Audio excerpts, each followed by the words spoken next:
10,000 টাকা পর্যন্ত কৃষি লোন সুদ সহ ইনশাআল্লাহ আমরা মওকুফ করব। ধানের সুদ ইনশাআল্লাহ বিদায় হলো।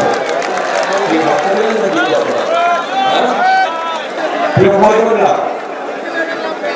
বোনেরা, আমার সামনে এখানে কয়েক হাজার মা উপস্থিত আছেন। আপনারা দেখেছেন যে দেশনেত্রী খালেদা জিয়া যখন রাষ্ট্র পরিচালনার দায়িত্বে ছিলেন তখন উনি একটি পলিসি গ্রহণ করেছিলেন যে আমাদের নারীদেরকে মেয়েদেরকে শিক্ষিত করতে হবে, এবং সেই জন্যই ক্লাস 1 থেকে ক্লাস 12 পর্যন্ত মেয়েদের শিক্ষার ব্যবস্থা ফ্রি করে দেওয়া হয়েছিল, যার ফলে বাংলাদেশে এখন মেয়েদের শিক্ষিতের হার যে কোনো সমাজে অনেক বেশি। কিন্তু শুধু শিক্ষা দিলে চলবে না, শিক্ষার সাথে সাথে তাদেরকে স্বাবলম্বী করে তুলতে হবে, অর্থনৈতিকভাবে স্বাবলম্বী করে তুলতে হবে। এবং সেই জন্যই আমরা প্রত্যেকটি মায়ের হাতে, প্রত্যেকটি গ্রামে শহরে প্রত্যেকটি মায়ের হাতে আমরা ফ্যামিলি কার্ড পৌঁছে দিতে চাই। এই ফ্যামিলি কার্ড দল মত নির্বিশেষে প্রত্যেকটি মা এই ফ্যামিলি কার্ড পাবে, এবং ফ্যামিলি কার্ডের মাধ্যমে তারা সরকারের পক্ষ থেকে মিনিমাম কিছু সুযোগ সুবিধা পাবে, যাতে করে মাসে তাদের সংসারের ভাগ্যটা সামলে উঠতে পারে, বা সংসারের চালানোর যে ভাগ্য সেই ভাগ্যটি মা বোনেরা সামলে উঠতে পারে। প্রিয় ভাই বোনেরা, আমরা এই এলাকায় বহু মানুষ এখান থেকে আপনাদের সামনে দিয়ে অন্য দেশে চলে যায় চিকিৎসার জন্য, যায় না? এখান থেকে বছরে বহু মানুষ এখান থেকে পাহাড়ি চিকিৎসার জন্য যায়। দেশের বৈদেশিক মুদ্রার দাম নিয়ে যাচ্ছে। আমরা এই অবস্থার পরিবর্তন করতে চাই, এবং এই অবস্থার পরিবর্তন করার জন্য আমাদের পরিকল্পনার মধ্যে আছে রাজশাহীতে আমরা বিশেষায়িত কোনো হাসপাতাল তৈরি করতে পারি কিনা, যার ফলে এই এলাকার মানুষ সহ সমগ্র দেশের মানুষ চিকিৎসার সুবিধা পায়, যাতে করে আমরা বৈদেশিক মুদ্রা দেশে রেখে দিতে পারি, যাতে করে দেশের মানুষ দেশে থেকেই ভালো চিকিৎসা গ্রহণ করতে পারে। ভাই বোনেরা, এই রাজশাহী সহ পুরো উত্তরাঞ্চল মূলত কৃষি নির্ভর। প্রধান পেশা হচ্ছে কৃষি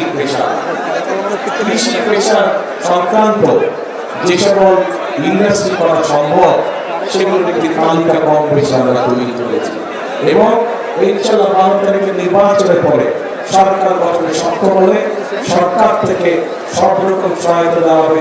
যে সকল উদ্যোক্তা কৃষি সংক্রান্ত মিল ফ্যাক্টরি এই রাজশাহী সহ পুরো উত্তরাঞ্চল প্রতিষ্ঠিত করবে, তাদেরকে বিশেষ সহায়তা দেওয়া হবে, যাতে তারা মিল ফ্যাক্টরি করতে পারে। কারণ তারা যদি মিল ফ্যাক্টরি করে তাহলে এই এলাকার সন্তানরা, সেটি রাজশাহী জেলা হোক, সেটি সমগ্র উত্তরাঞ্চলের মানুষ হোক, তাহলে তারা তাদের কর্মসংস্থানের সুবিধা হবে।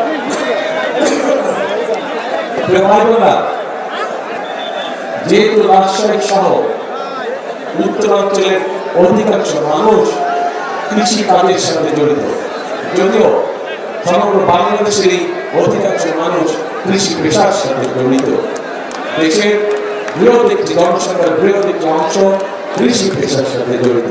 তাই কৃষক যদি আজকে ভালো থাকে তাহলে অবশ্যই দেশের মানুষ ভালো থাকবে।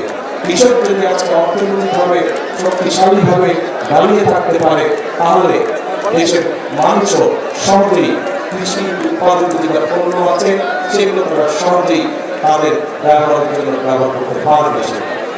এবং সেই জন্যই কৃষক ভাইদেরকে সহযোগিতা করার জন্য আমরা ঠিক ফ্যামিলি কার্ড যেরকম মায়েদের হাতে পৌঁছে দিতে চাই, কৃষক ভাইদের জন্য আমরা কৃষি কার্ড একটি পৌঁছে দিতে চাই প্রত্যেক কৃষক ভাইদের কাছে, যার মাধ্যমে তারা ব্যাংকের ঋণ সহ, যার মাধ্যমে তারা সরকারের পক্ষ থেকে কীটনাশক ঔষধ, বীজ সহ, সার সহ এই সুবিধাগুলো সরাসরি আমরা কৃষক ভাইদের হাতে পৌঁছে দিই। এবং আমরা আরেকটি সিদ্ধান্ত নিয়েছি, আমরা হিসাব নিকাশ করে দেখেছি এবং তারপরে আমরা সিদ্ধান্ত নিয়েছি যে 10,000 টাকা পর্যন্ত যাদের কৃষি ঋণ এই মুহূর্ত পর্যন্ত আছে, ইনশাআল্লাহ আগামী 12 তারিখে ধানের শীষ বিজয়ের সরকার গঠন করলে আমরা 10,000 টাকা পর্যন্ত কৃষি লোন সুদ সহ মওকুফ করবো ইনশাআল্লাহ। 10,000 টাকা পর্যন্ত কৃষি লোন সুদ সহ ইনশাআল্লাহ আমরা মকুব করবো। ধানের সুদ ইনশাআল্লাহ বিদায় হলো।